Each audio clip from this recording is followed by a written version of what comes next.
ഞാൻ ആ സമയത്തോടെ ഉണ്ടായിരുന്നെങ്കിൽ ഇങ്ങനെ ഒന്നും വരില്ലായിരുന്നു. ഡാഡിയും മമ്മിയും വലിയ ബുദ്ധി ഉപയോഗിച്ചതാ. ഏതായാലും അവരുടെ മകനായ എനിക്കും ആ ബുദ്ധി കുറച്ച് കിട്ടുമല്ലോ. ചേച്ചി ധൈര്യമായിരിക്കും, ഞാൻ എല്ലാം ശരിയാക്കാം. വരൂ.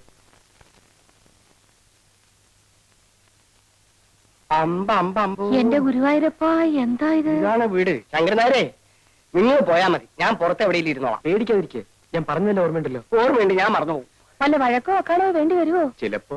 അയ്യോ, വഴക്കണേ, ഞാൻ താങ്കൾ വാഴോ. ഇതിലും ഭേദം വല്ല ധർമ്മക്കാരും പിടിച്ചോണ്ട് വന്നാൽ മതിയായിരുന്നു. തന്റെ എന്ന് പറഞ്ഞ് നടക്കണം.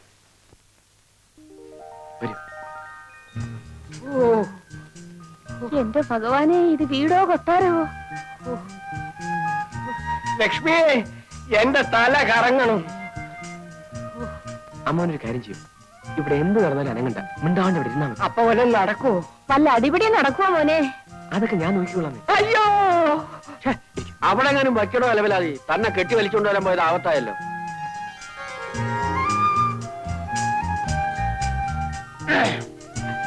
നമസ്കാരം. ചകരക്കുട്ടി, അല്ല ഇതാര്? മമ്മിന്റെ അടി എവിടെ? മോളുണ്ട്, വിളിക്കൂ. അയ്യോ, ഇതെന്ത് പറ്റി? അതൊക്കെ പിന്നെ പറയാം, വിളിക്കേ. ഇരുന്നോളൂ, ഇരുന്നോളൂ. ചേട്ടത്തിരിക്കൂ. ശരിക്കിരിക്കാം മാവാ.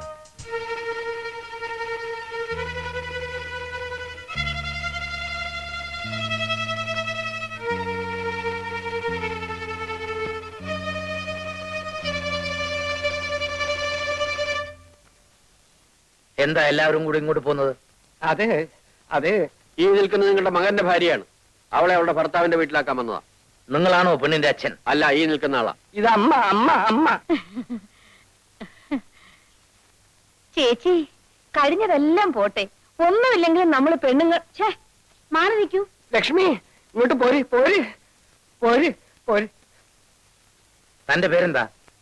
ദാരിച്ചൻ നായർ. ഞങ്ങളെ അറിയിക്കാതെ ഞങ്ങളുടെ മകന്റെ കല്യാണം നടത്തുന്നത് ഇവിടുത്തെ മര്യാദയാ. അതിപ്പോ നിങ്ങളൊന്നും പറയണ്ട, കുട്ടിയുടെ അച്ഛൻ പറയട്ടെ. അയാൾ പറയില്ല. അയാൾക്ക് ദേഷ്യം വന്നാൽ ഇന്ന് വിറക്കേ ഉള്ളൂ. പിന്നെ വല്ല വെട്ടോ കുത്തോ വല്ല നടക്കുമെന്ന് പറയാൻ പറ്റില്ല. ഇവരെ കൂട്ടിക്കൊണ്ടൊന്നു നീയാണോടാ? എനിക്ക് വേറെ വഴിയില്ലായിരുന്നു മമ്മി. ഇത് കണ്ടോ, എന്നെ ഇവിടെ തനിച്ചാക്കിട്ട് ഡാഡിയും മമ്മി വിനോദിനെ മാത്രം കൂട്ടിക്കൊണ്ടൊന്നില്ലേ? നാട്ടുകാർ എന്നെ ഖരാവ് ചെയ്തു. എന്നിട്ട് അവര് തല്ലിയൊന്നോ? നേതാവ് വന്നില്ലായിരുന്നെങ്കിൽ അവരെന്നെ കൊന്നേനെ. എനിക്ക് സംസാരിച്ചു നിൽക്കാൻ നേരമില്ല. നിങ്ങൾ ഈ പെൺകുട്ടിയെ നിങ്ങളുടെ മകന്റെ ഭാര്യയായി സ്വീകരിക്കുന്നോ ഇല്ലയോ? സ്വീകരിച്ചില്ലെങ്കിൽ എന്ത് ചെയ്യും? എന്താ ചെയ്യാൻ പോണെന്ന് കാണിച്ചു തരാം. വരൂ കുട്ടി. അയ്യോ, നേതാവ് പോകരുത്. ഡാഡിയോടും മമ്മിയോടും ഞാനും സംസാരിച്ചു നോക്കട്ടെ. എന്നാ വേഗോട്ടെ. മമ്മി, ഡാഡി, ഒരു മിനിറ്റ്. ശങ്കരൻ നായരെ, എനിക്കൊരു മൂത്രശങ്ക. സാരമില്ല. ലക്ഷ്മി, നമുക്ക് നമ്മുടെ വാസന തന്നെയായിരുന്നു ഭേദോട്ടോ. നാട്ടുകാരൊക്കെ ചേർന്ന് ജാതിയായിട്ട് ഇങ്ങോട്ട് വരാനിരുന്നതാ. ഞാൻ നേതാവിന്റെ കാല് പിടിച്ച് പറഞ്ഞുകൊണ്ടാ നേതാവ് മനസ്സ് മാറ്റിയത്. നാട്ടുമ്പുറം പണ്ടത്തെ നാട്ടുമ്പുറം ഒന്നല്ല ഇപ്പോ. എന്റെ അമ്മാവിന്റെ വീടിന്റെ മുമ്പിൽ ഒരു ഗർഭസത്യാഗ്രഹം നടന്നു. എന്റെ അമ്മോ, ഞാൻ പോലീസിന് ഫോൺ ചെയ്യാം. ഡാഡി എന്താണ് ഈ പറയുന്നത്? ജാഥ ഇവിടെ വരിക, പോലീസ് ലാത്തി ചാർജ് നടത്തുക, നാളെ പത്രത്തിൽ ന്യൂസ് വരിക, ഡാഡിയുടെ മമ്മിയുടെ സ്റ്റാറ്റസ് പിന്നെ ഉണ്ടാകും. അയ്യോ, അത് വേണ്ട. ആരും അറിയാതെ കാര്യം ഇങ്ങനെ ഒതുക്കി കിട്ടിയാ മതി. മമ്മി, ഞാനൊരു വഴി പറയട്ടെ. തൽക്കാലം സന്തോഷം ഭാവിച്ച് പെണ്ണിനെ ഏറ്റെടുക്കുക, മറ്റുള്ളവർ പോട്ടെ. ബാക്കി കാര്യങ്ങൾ നമുക്ക് പിന്നീട് ആലോചിക്കാം. രണ്ടിലൊന്ന് ഉടനെ അറിയണം. അത് അറിഞ്ഞിട്ട് വേണം ഞങ്ങളുടെ ഭാവി പരിപാടികൾ ആസൂത്രണം ചെയ്യാൻ. ഡാഡി വരൂ.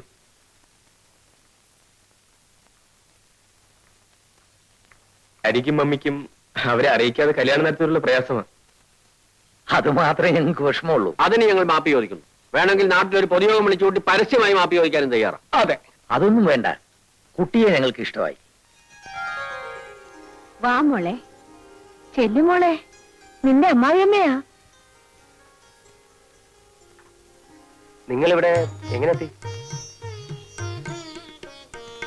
മോനെ, എനിക്കും ഡാഡിക്കും രാധയെ വളരെ ഇഷ്ടപ്പെട്ടു. അതെ,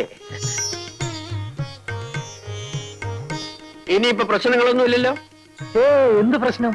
ഓ, മനസ്സിനൊരു സമാധാനമായി. കൽപ്പന, രാധയെ അകത്തേക്ക് കൂട്ടിക്കൊള്ളൂ. വരൂ. ഇന്ന് മോളെ വരിക്കച്ചക്കയാ, അമ്മായിയമ്മയ്ക്ക് നാത്തൂനും കൊടുക്കൂ. ഞാൻ കൊണ്ടുവയ്ക്കാം. ആ മോളെ, ദാ പെട്ടി ഞാനെടുക്കാം. വരൂ, ചെല്ലുമോളെ. രാജിച്ചെന്നേരെ, ഇനി നമുക്കിറങ്ങാം.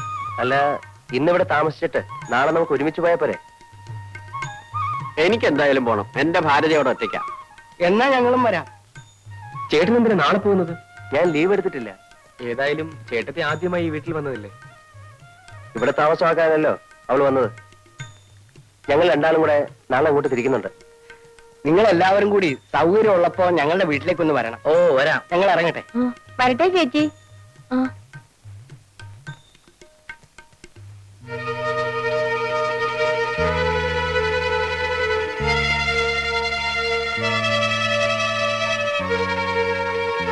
Darling, take it easy. Easy ആയിട്ട് എടുക്കാനോ? എന്നെ തോൽപ്പിച്ചെന്നായിരിക്കും അവരുടെ വിചാരം. ഈ ലീല ആരാണെന്ന് അവർക്ക് അറിഞ്ഞൂടാ. Then what is your plan? എന്റെ വിനു മിസ്സിസ് തമ്മിയുടെ മോളെ തന്നെ കല്യാണം കഴിക്കും. അപ്പോ ഈ കുട്ടിയോ? അവളെ എന്ത് ചെയ്യണമെന്ന് നമുക്ക് ആലോചിക്കാം. ഇതാ, ഇതിലേത് വേണമെങ്കിലും എടുത്തോളൂ.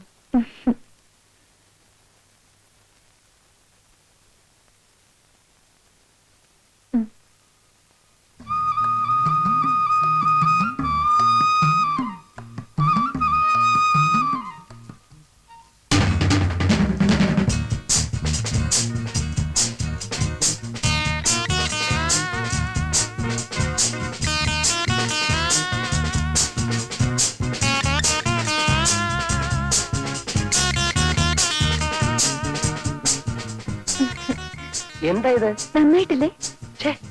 അയ്യേ, എന്തൊക്കെയാ കാണിച്ചു വെച്ചിരിക്കുന്നത്? പോയി ഇതൊക്കെ മാറ്റി വരൂ. എനിക്കിതാ ഇഷ്ടം. എനിക്കിതാ ഇഷ്ടം. നിന്റെ തലയ്ക്ക് വേട്ടാ. ഇതൊക്കെ ഇവിടുത്തെ പരിഷ്കാരി പെണ്ണുക്കെ ചേരൂ. എനിക്കിത് കാണുന്ന ദേഷ്യം. അപ്പൊ എന്റെ ഭാര്യ ഇങ്ങനെ തുടങ്ങിയ കൽപ്പന പറഞ്ഞല്ലോ നന്നായിട്ടുണ്ടെന്ന്. അതവളാണോ തീരുമാനിക്കുക? എന്റെ ഭാര്യ വേഷത്തിലും ഭാവത്തിലും ഒരു നാടൻ പെൺകുട്ടിയായിരിക്കണമെന്ന് എനിക്ക് നിർബന്ധമുണ്ട്. 7 വെളുപ്പിന് എണീറ്റ് കുളിച്ച് മുടിയിൽ തുളസിക്കതിർ ചൂടി നെറ്റിയിൽ ചന്ദനക്കുറിയിട്ട് ചുണ്ടിൽ മന്ദഹാസവുമായി ചുണ്ടത്തി ചായയൊക്കെ വാരിതേക്ക് ആരാ നിന്നോട് പറഞ്ഞേ? തൂത്തുളഞ്ഞ്. എനിക്കിതാ ഇഷ്ടം. രാധ, നിന്നേക്കാൾ കൂടുതൽ ലോകം കണ്ടിട്ടുള്ളതാണ് ഞാൻ. എന്നിട്ടാണ് ഈ പഴഞ്ചൻ സ്വഭാവം വെച്ച് നടക്കുന്നത്.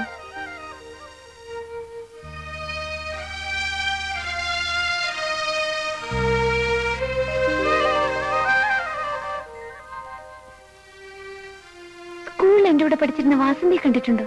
ഞാൻ എങ്ങനെ കാണാനാ? അവളുടെ കല്യാണം കഴിഞ്ഞ് പോയ ശേഷം ഒരു വരവ് വന്നു. മുടിയൊക്കെ വെട്ടി മുട്ടുവരെയുള്ള ഉടുപ്പും ഇട്ട് കാണാൻ എന്ത് ചന്തമായിരുന്നു. തന്നെ അശ്രീരായിരിക്കും. എന്തായാലും അവളുടെ ഭർത്താവിനെ പോലെ അല്ല ഞാൻ.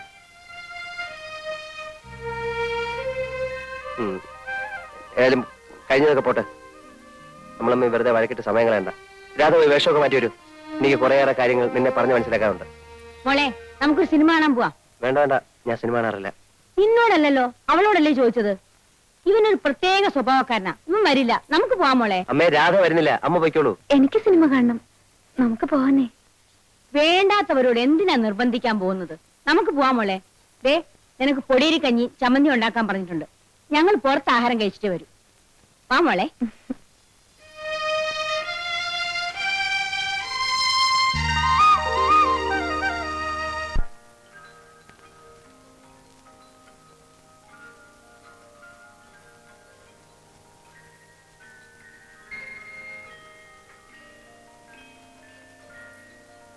Good night mummy. Good night. Good night ചേച്ചി. അല്ല, നീ അങ്ങോട്ടാ? വിനോട്ടിന്റെ മുറിയിലേക്ക്. അയ്യോ, അവൻ ഉറങ്ങിയിരിക്കില്ലേ? മോള് ചെന്ന് കൽപ്പനയുടെ മുറി കിടന്നു. അല്ല, അത് ദേ, ഉറക്കത്തിൽ എണിപ്പിച്ചല്ലേ അവന് ദേഷ്യം വരും. മോളെ, രാധയെ വിളിച്ചോണ്ടെന്ന് നിന്റെ മുറി കിടത്തിക്കോ. മോള് ചെല്ല്. Good night. വരൂ.